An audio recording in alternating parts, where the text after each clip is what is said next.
चलो ठीक है, देखते हैं आगे हम लोग धारावाही प्रणालिका के अक्ष पर चुंबकीय क्षेत्र। ध्यान देना, अभी हम लोग बात किए हैं कि धारावाही प्रणालिका के अंदर चुंबकीय क्षेत्र वो किसी भी जगह के लिए अप्लाइड है म्यू नॉट एन आई। ठीक, अब हम लोग बात कर रहे हैं कि धारावाही प्रणालिका के अक्ष के किसी बिंदु पर चुंबकीय क्षेत्र, अक्ष वाली लाइन। तो अब वाले अक्ष वाली लाइन चेक करते कहां पे, ये है हमारा धारावाही प्रणालिका। ठीक, इसका अक्ष कहां होगा भाई, इसका अक्ष कहां होगा, यहां कहीं होगा। मैं ये चाहता हूं कि अक्ष के किसी भी बिंदु पर अगर आपको चुंबकीय क्षेत्र का मान ज्ञात करना होगा तो आप कैसे ज्ञात करोगे। ठीक है, चलो मान लो कि हमको कहां ज्ञात करना है चुंबकीय क्षेत्र का मान, इस पी पॉइंट पर ज्ञात करना है। इस पी पॉइंट पर हमको मैग्नेटिक फील्ड का मान ज्ञात करना है, चुंबकीय क्षेत्र का मान ज्ञात करना है। तो कैसे ज्ञात करेंगे, थोड़ा इस चीज को हम लोग देखेंगे। ठीक है ना, इसके लिए एक सीधा फार्मूला है, आप लोग इसको जानते रहिएगा। मान लीजिए आपको एग्जाम में लिखने के लिए आएगा तो भी आप लिख लीजिएगा। ठीक है ना, कैसे लिखोगे ध्यान दो।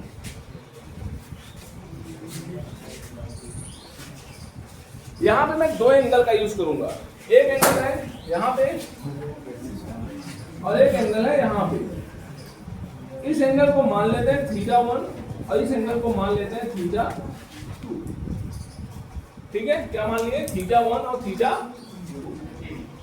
अच्छे समझना, समझ में आएगा निश्चित रूप से। ये क्या किया मैंने, यहाँ से मिला है, यहाँ से मिला है, इस एंगल को मैंने मान लिया। अगर ये एंगल θ1 होगा तो ये भी एंगल θ1 ही होगा।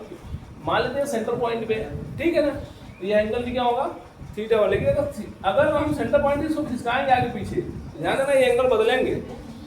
समझ आया ना, अभी दिखाते कैसे बदलेगा।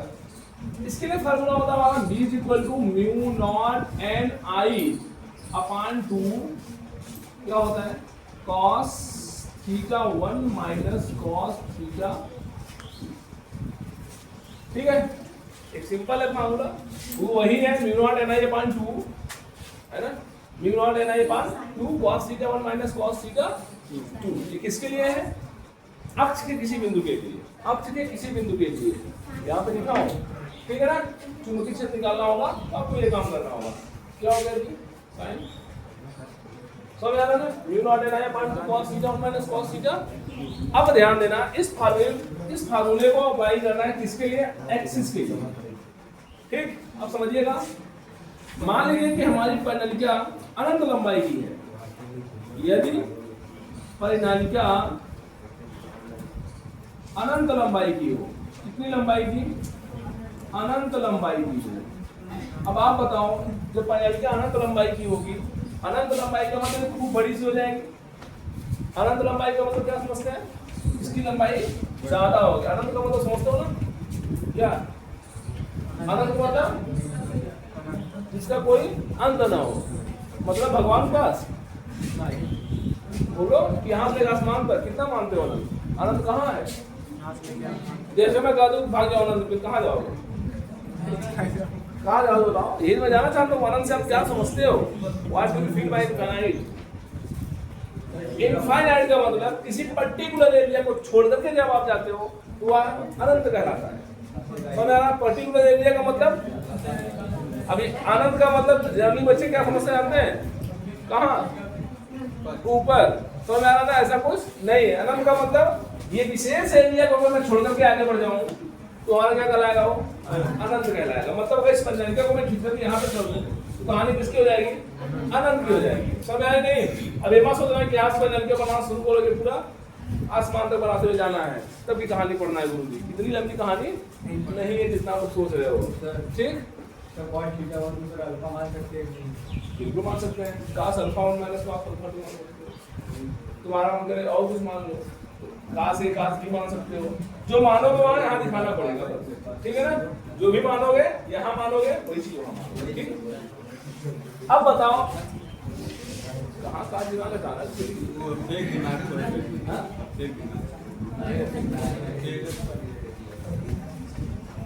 चलो देखो, ये भी प्रणालिका क्या होगी, अनंत लंबाई की होगी। थोड़ा सा समझना, मस्त एकदम समझाने की कोशिश करूंगा।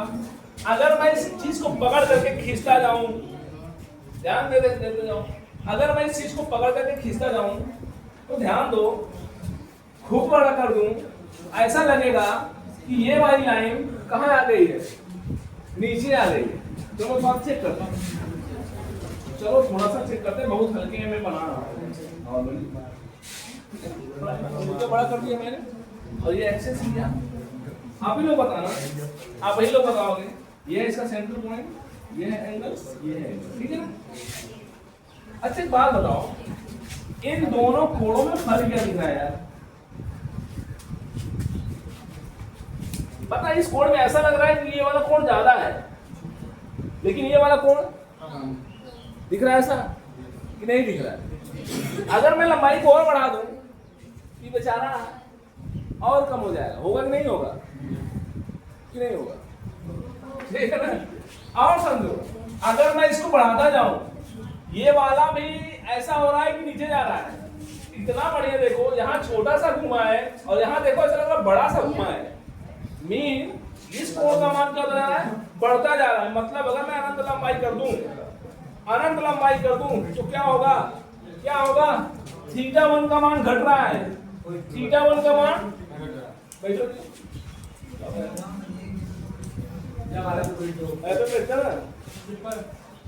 अरे यार वो दिखा ना खाली आराम से करो, ऐसे लग रहा है कि बल गाड़ी वाला नहीं बैठ रहे हो। जल्दी बैठो, उधर बैठो। एक बार स्टूल वाले नहीं करना है, तू है आओ कहां है?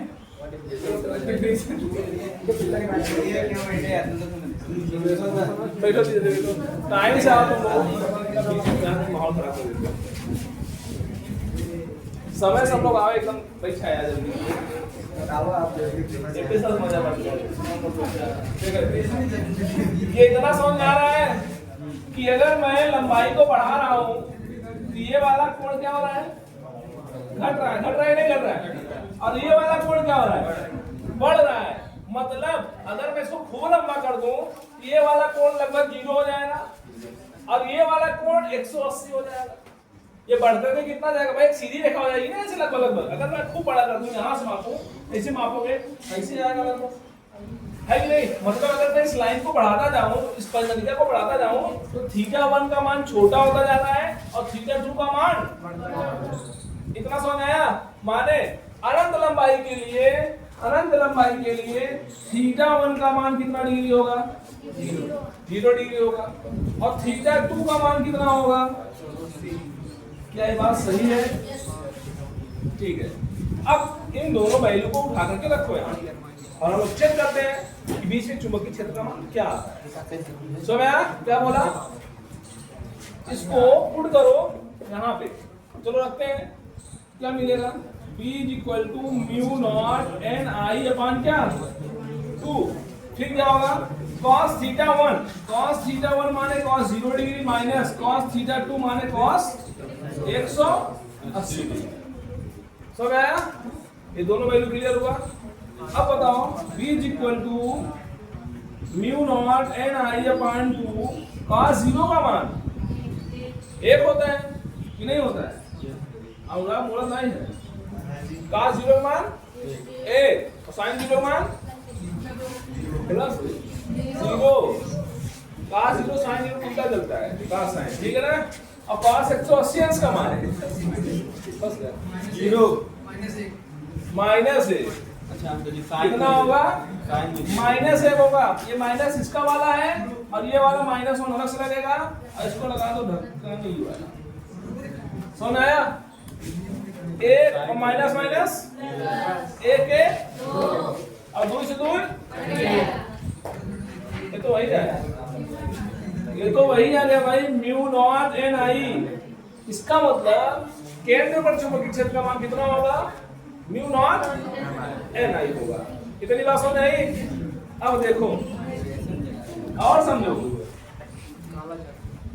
केंद्र पर चुंबकीय क्षेत्र का मान कितना है भाई? μ0 Ni है। अब समझते चलो।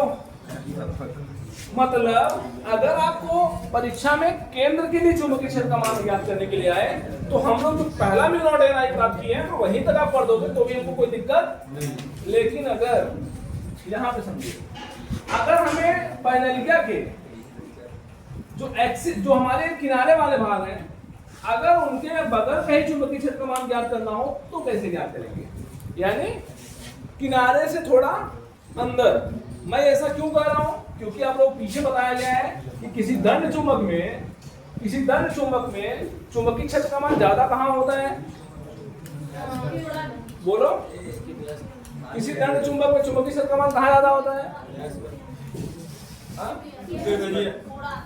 बगल तल पर किनारे किनारे से थोड़ा अंदर कबाड़ियों, ये बताया नहीं था कि यहाँ पर चुंबकीय क्षेत्र का मान ज्यादा होता है?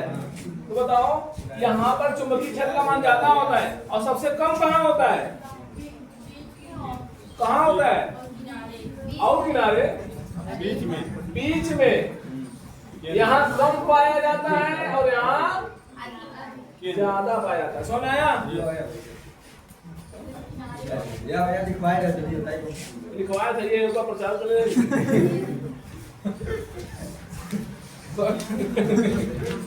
किनारे ज्यादा और बीच में कम।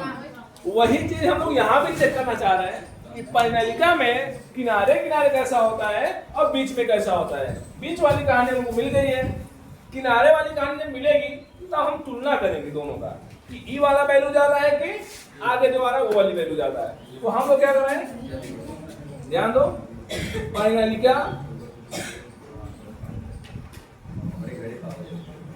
परिनालिका के सिरे से कुछ अंदर, ये क्या था भाई? यदि परिनालिका क्या हो, अनंत लंबाई की हो तथा परिनालिका के सिरों के कुछ अंदर की कहानी क्या चलेगी? यानी परिनालिका वैसी ही है, अब सिरे पर निकालना है। अब बताओ, जब सिरे पर निकालोगे तो चेक करो एंगल क्या क्या होने वाला है। थीटा 1 की वैल्यू क्या होगी और साथ ही साथ थीटा 2 की वैल्यू क्या होगी। ठीक, देखो ध्यान से, समझो मत। इस पॉइंट को मैं खिसका करके इधर लाऊंगा। अच्छे समझो, चूंकि अभी मुझे कहाँ ज्ञात करना था? इस पॉइंट पे ज्ञात करना था। हमने थीटा 1 इसको माना, थीटा 2 इसको माना। क्लियर है? अब मैं इस पॉइंट को पकड़ रहा हूं और घिसका करके कहाँ लाऊंगा भाई? यहाँ पे लाऊंगा। कहाँ पर? इस सिरे से थोड़ा अंदर। चूंकि यहाँ पे लोग देखे हैं कि सिरे से थोड़ा अंदर चुंबकीय क्षेत्र का मान क्या होता है? ज्यादा होता है। वही चीज हम लोग यहाँ चेक करना चाह रहे हैं कि परिनालिका के साथ क्या व्यवहार हो रहा है। ठीक, तो चलो देखते हैं। सिरे से थोड़ा अंदर माने यहाँ कहीं हमको क्या ज्ञात करना है? चुंबकीय क्षेत्र। अब ये पी पॉइंट आप खिसका करके जब यहाँ लाओगे तो सोचो क्या होगा? एंगल के बारे में, थीटा 1 और थीटा 2 के बारे में। समझ में आ रहा है ना? बताओ, कोई समझ में आ रहा है? अगर मैं इस पॉइंट को यहाँ खिसका दूं, ये तो सीधा साहब यहाँ से यहाँ चला आएगा। देखो छोटा सा फिगर यहाँ बना रहा हूं,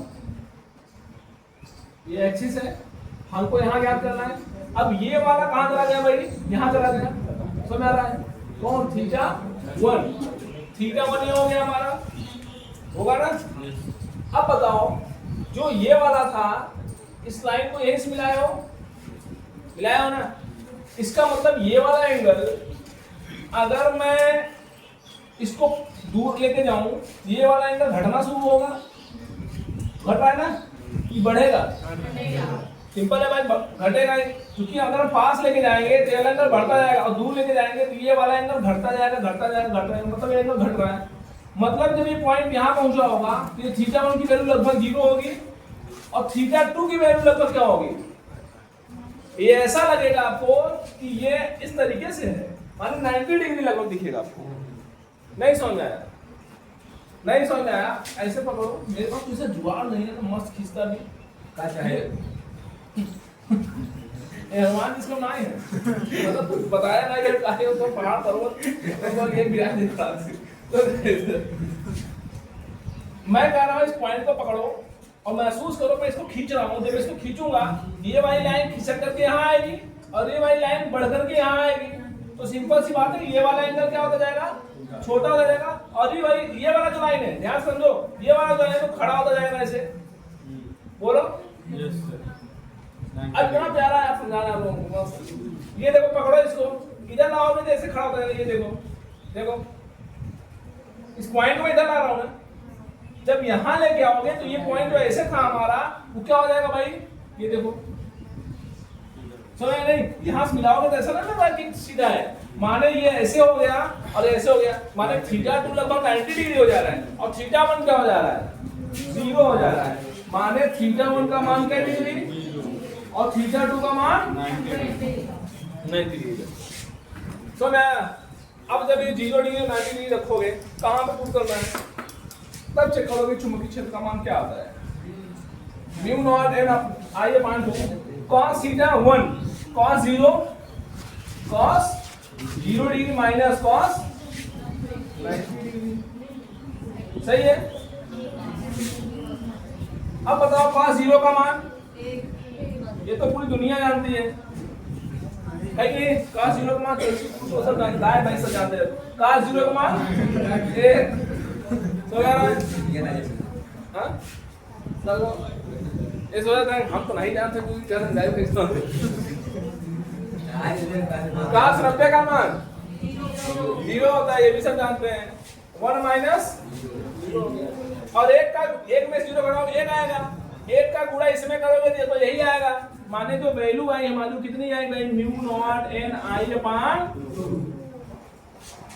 अब ध्यान दो केंद्र पर चुंबकीय क्षेत्र का मान कितना आया म्यू नॉट एन आई आया, किनारे पर चुंबकीय क्षेत्र का मान कितना आया, कौन ज्यादा है ये वाला, कौन ज्यादा है ये वाला ज्यादा है। इसका मतलब क्या समझ रहे हो आप कि यहाँ पे चुंबकीय क्षेत्र का मान ज्यादा होता है कि यहाँ पर, बोलो केंद्र पर चुंबकीय क्षेत्र का मान ज्यादा, क्योंकि केंद्र वाला ये है ना, ये वैल्यू ज्यादा है, इसका मतलब केंद्र पर चुंबकीय क्षेत्र का मान ज्यादा होता है, जबकि किनारे से थोड़ा अंदर चुंबकीय क्षेत्र का मान समझ आया। लेकिन यहाँ क्या चल रहा है, just opposite to each other, जहां वो कम है वहां वो ज्यादा है, जहां वो ज्यादा है वहां वो कम है, समझ आया। इसका मतलब है कि दंड चुंबक और परिनलिका में जो चुंबकीय क्षेत्र होता है केंद्र पर दंड वाले में कम होता है, जबकि परिनलिका वाले में ज्यादा होता है, जबकि किनारे पर दंड वाले में ज्यादा होता है, परिनलिका वाले में कम होता है। समझ आ गया, यही चीज हम लोग यहाँ पे सिद्ध करें तो कहेगा कि सिद्ध कीजिए कि क्या कहेगा,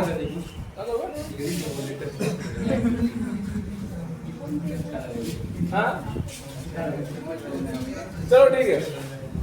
ये कह रहा है कि नारे पर चुंबकीय क्षेत्र का मान, कहेगा कि सिद्ध कीजिए कि परिनलिका के थोड़ा सिरों से थोड़ा अंदर या सिरों पर भी कह सकता है आपसे चुंबकीय क्षेत्र का मान केंद्र की तुलना में कम होता है। समझ आया, तो आपको यहाँ तक करना होगा, और जब आपको केंद्र तक याद करना होगा तब तो यहाँ करना होगा। समझ आया, उसके आगे इसको क्या हो गया, एंगल समझ गया होगा तो बहुत सारा चीज एंगल समझना जरूरी है यहाँ।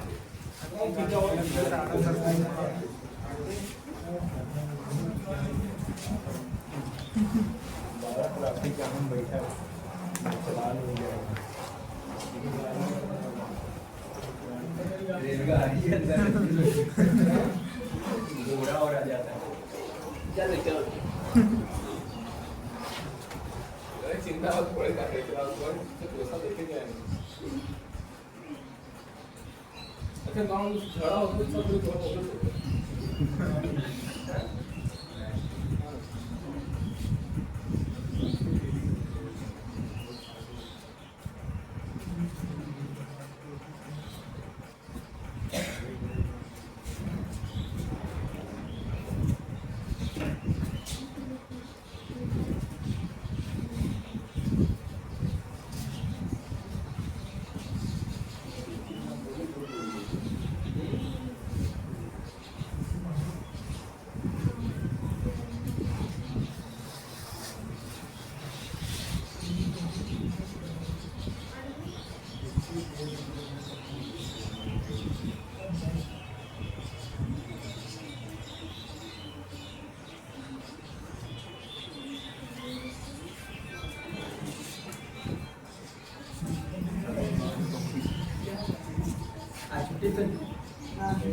काल इसको घर पे बताओ।